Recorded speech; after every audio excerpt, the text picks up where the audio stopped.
बिस्मिल्लाहिर्रहमानिर्रहीम। अस्सलामुअलैकुम वरहमतुल्लाहि वबरकातुहू। मेरे अज़ीज़ तलबा और तालिबात, मैं उम्मीद करती हूँ आप सब खैरियत से होंगे। प्यारे बच्चों, आज हम अपनी दरसी किताब के सबक नंबर 4 ए वतन तो सलामत रहे के मशकी सवालात 1 ता 4 पढ़ेंगे। प्यारे बच्चों, हम सफ़ा नंबर 25 पर मौजूद सबसे पहले मशकी सवाल नंबर 1 पढ़ेंगे। दिए हुए अल्फाज के मायने समझें। जैसा कि आपके सामने ये अल्फाज मायने दिए हुए हैं, आपने इन अल्फाज के मायने को अच्छे तरीके से समझना है। और इसी सवाल से रिलेटेड नीचे एक सरगर्मी दी हुई है। सवाल नंबर 1 में दिए हुए अल्फाज के बच्चों से जुमले बनवाएं ताकि इनका मफ़हूम वाज़िया हो सके। तो अज़ीज़ तलबा, आपने इन अल्फाज के मायने को समझकर इनको जुमलों में इस्तेमाल करना है। आपकी आसानी के लिए मैं कुछ अल्फाज के जुमले बताती हूँ। जैसा कि बाब लफ्ज़ है, बाब का मतलब होता है दरवाज़ा। तो इसका जुमला इस तरीके से बनेगा कि बाब खैबर सूबा खैबर पख्तूनख्वा में वाक़या है। अगला लफ्ज़ है पहनावा। पहनावा का मतलब होता है लिबास। चुग्गा कश्मीर का मशहूर पहनावा है।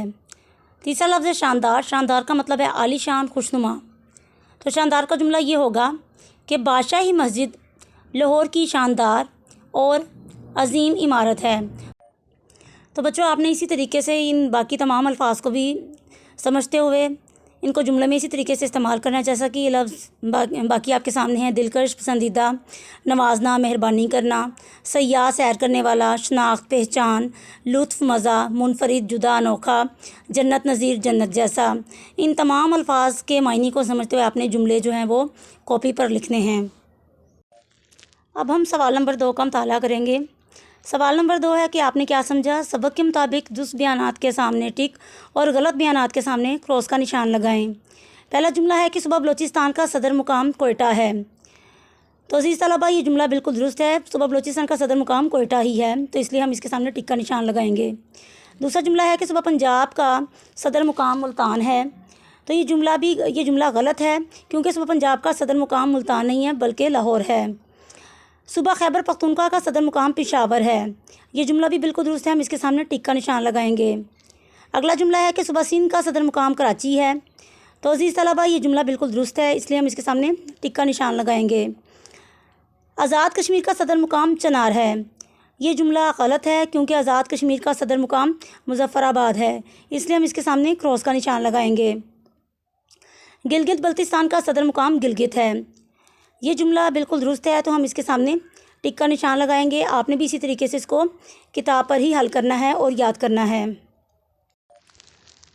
तो बच्चों, अब हम सफ़ा नंबर 26 पर मौजूद सवाल नंबर 3 पढ़ेंगे। सवाल नंबर 3 है कि सबक के मुताबिक दुरुस्त जवाब की निशानदही दायरा लगा कर करें। पहला जुमला है कि कायद आज़म रहमतुल्लाह अलैह ने अपनी ज़िंदगी के आखिरी अय्याम गुजारे। नंबर 1 सवात में, बे मुल्तान में, जीम कराची में, दाल ज़ियारत में। तो इसका दुरुस्त जवाब है ज़ियारत में, क्योंकि कायद आज़म ने अपने आखिरी अय्याम जो थे वो ज़िंदगी के ज़ियारत में गुजारे थे, इसलिए हम ज़ियारत के साथ उसको दायरा लगाएंगे। दूसरा जुमला है कि हिन्ना सैफुल मुल्क और छोटा गला नाम है। अलिफ आबशारों के, बे झीलों के, जीम नदियों के, दाल चश्मों के। तो इसका दुरुस्त जवाब है झीलों के। अगला जुमला है कि दिलकश नज़ारों और ख़ूबसूरती की वजह से जन्नत नज़ीर कहा जाता है। तो अज़ीज़ तलबा, जैसा कि आपने दिलकश और जन्नत नज़ीर का भी मीनिंग आपने पढ़ा अल्फाज मायने में। दिलकश, खूबसूरत और जन्नत नज़ीर यानी कि जन्नत जैसा। तो आपने सबक की पढ़ाई में भी पढ़ा कि दिलकश नज़ारों और ख़ूबसूरती की वजह से जन्नत नज़ीर हम कश्मीर को कहते हैं। तो जैसा कि इसमें जवाब दिए गए हैं, अलिफ मरी, बे कश्मीर, जीम सिंदूर और दाल कागान। तो यहाँ पे दुरुस्त जवाब है कश्मीर, तो हम कश्मीर के गिर्द दायरा लगाएंगे। उसके बाद अगला है कि बाब खैबर वाक़या है सूबा सिंध में, सूबा पंजाब में, सूबा खैबर पख्तूनख्वा में, सूबा बलूचिस्तान में।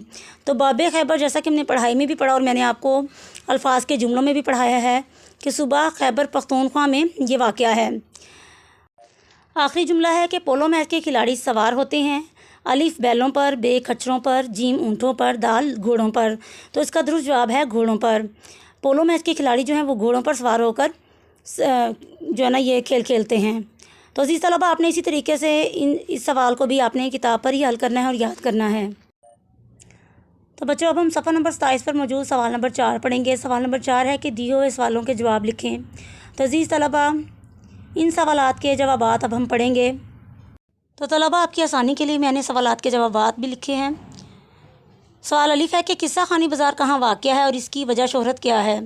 اس سوال کا جواب ہے کہ قصہ خانی بازار پشاور میں واقع اور اس کی وجہ شہرت یہ ہے کہ پرانے وقتوں میں لوگ یہاں قصے کہانیاں سنایا کرتے تھے، اسی لیے اس بازار کا نام قصہ خوانی بازار مشہور ہو گیا۔ سوال بے ہے کہ لاہور کی تاریخی عمارات میں سے 3 کے نام لکھیں۔ اس سوال کا جواب ہے شاہی قلعہ، شالامار باغ اور بادشاہی مسجد لاہور کی تاریخی عمارات ہیں۔ سوال جی میں رقبے کے لحاظ سے پاکستان کا سب سے بڑا صوبہ اور آبادی کے لحاظ سے پاکستان کا سب سے بڑا شہر کون سا ہے؟ اس سوال کا جواب ہے کہ رقبے کے لحاظ سے پاکستان کا سب سے بڑا صوبہ بلوچستان ہے اور آبادی کے لحاظ سے پاکستان کا سب سے بڑا شہر کراچی ہے۔ سوال دال ہے کہ گلگت بلتستان کی سب سے خاص بات کیا ہے؟ جواب ہے گلگت بلتستان کی سب سے خاص بات یہ ہے کہ گلگت بلتستان کو اللہ تعالیٰ نے بے شمار قدرتی وسائل سے نوازا ہے۔ اس کے علاوہ قدرت کے حسین نظارے اور خوبصورت پہاڑی سلسلے بھی یہاں موجود ہیں۔ سوال یہ ہے کہ کشمیر کے روایتی کھانے اور مشہور پہناوے کون سے ہیں؟ جواب ہے کہ کشمیر کے روایتی کھانے تافتان اور گشتابہ ہیں۔ عمدہ کشمیری کڑھائی والے چگے، پھیرن اور کشمیری چالیں یہاں کے مشہور پہناوے ہیں۔ آخری سوال ہے کہ پاکستان میں رہنے والے لوگوں میں کون سی باتیں مشترک ہیں؟ مشترک یعنی کہ ملی جلی ایک جیسی ہیں، کوئی سی 3 بتائیں۔ اس سوال کا جواب ہے کہ پاکستان میں رہنے والوں میں بہت سی باتیں مشترک ہیں، جن میں سے 3 یہ ہیں کہ نمبر 1 پاکستان کے لوگ مل جل کر رہتے ہیں، نمبر 2 سب لوگ اپنے وطن سے بے حد محبت کرتے ہیں، نمبر 3 تمام صوبوں کے لوگ اپنی اپنی رسومات، رہن سہن اور زبانوں کے حوالے سے دلچسپ روایات کے امین ہیں۔ تو عزیز طلبہ، یہ تھا ہمارا آج کا سبق۔ آپ سب نے سوال نمبر 1 اور 4 کو کاپی پر حل کرنا ہے، جبکہ سوال نمبر 2 اور 3 کو کتاب پر ہی حل کرنا ہے، اور ان تمام سوالات کے جوابات کو آپ نے یاد کرنا ہے۔ شکریہ۔ اوکے بچوں، اللہ حافظ، فی امان اللہ۔